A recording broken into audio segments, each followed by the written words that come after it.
Panel ভোটের মাধ্যমে mayor বা চেয়ারম্যান নির্বাচনের সুপারিশ নিয়ে ব্যাপক সমালোচনা চলছে দেশজুড়ে। সরাসরি ভোট বাতিল করে স্থানীয় সরকার সংস্কার কমিশনের সুপারিশের সমালোচনায় মুখর সব শ্রেণী পেশার মানুষ। রাজনৈতিক বিশ্লেষক ও শিক্ষাবিদরাও এই বিধানের বিরোধিতা করছেন।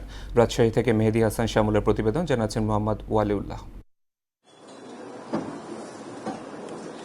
স্থানীয় সরকার নির্বাচন ব্যবস্থায় পরিবর্তনের প্রস্তাব এনে সুপারিশ জমা দিয়েছে সংস্কার কমিশন, যেখানে বলা হয়েছে স্থানীয় পর্যায়ে শুধুমাত্র সদস্য ও কাউন্সিলর পদে সরাসরি ভোট হবে। পরে তাদের মধ্য থেকে পরবর্তী ধাপে চেয়ারম্যান ও মেয়র নির্বাচিত হবেন।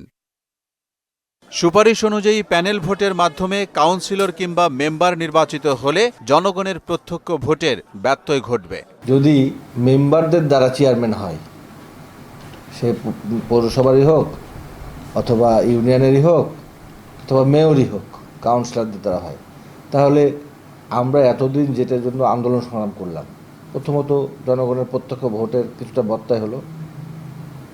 দ্বিতীয়ত হচ্ছে যে রন্ধ্রে রন্ধ্রে যে দুর্নীতি, সেটা তো আরও প্রবল হবে, আকার ধারণ করবে। সংস্কার কমিশন যদি স্থানীয় সরকার নির্বাচনের ক্ষেত্রে এই ধরনের কোনো প্রপোজাল বা প্রস্তাব রেখে থাকে, সেটা যুক্তিসঙ্গত হয়নি। সকল জনগণ তাদের ভোটাধিকার বা মতামত দিয়েই তাদের প্রতিনিধি নির্বাচন করবে। জনগণের ভোটেই নির্বাচিত হতে হবে মেয়র, এমপি এবং আপনার ইউপি চেয়ারম্যান, উপজেলা চেয়ারম্যান, যেই প্রতিনিধি হোক না কেন, সরাসরি জনগণ যাকে ভোট দিবে সেই এই ভোটে নির্বাচিত হয়ে এদেশে নেতৃত্ব দিবে। এই সুপারিশে আসে, এটা কিন্তু জনগণের মতামতের সঙ্গে সাংঘর্ষিক বলে আমি মনে করি। জনগণের আস্থা তৈরি করতে যে কোনো নির্বাচন জনগণের ভোটের মাধ্যমে হওয়াই ভালো বলে মত দেন রাজনৈতিক বিশ্লেষকরা। একটা ইলেকশনের ভ্যালিডিটি, কার্যকারিতা আসলে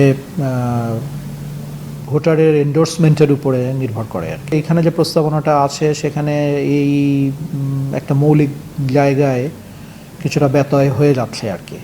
আমি এখনও মনে করি যে যত বেশি মানুষের মতামত নিয়ে একটা নির্বাচন করা যায়, সেটা তত বেশি ফলপ্রসূ হওয়ার সম্ভাবনা বেশি। একজন মেয়র নির্বাচিত হওয়ার পরে এক ওয়ার্ড কাউন্সিলর বলে বসবেন যে আমি তো তাকে ভোট দিই নাই, অর্থাৎ আমার জনগণের প্রতিনিধিত্ব তার প্রতি আস্থাহীনতায় ভুগছে। এই জন্য সার্বজনীন ভোটাধিকার প্রয়োগের ক্ষেত্রে জনগণের মতটাকে গুরুত্ব দেওয়া দরকার।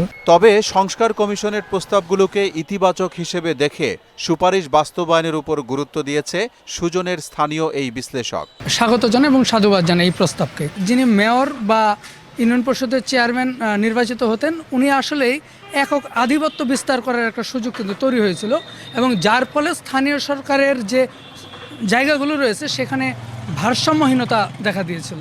রাজশাহী বিভাগে একটি সিটি কর্পোরেশন, 67টি উপজেলা, 62টি পৌরসভা এবং ইউনিয়ন পরিষদ রয়েছে 566টি।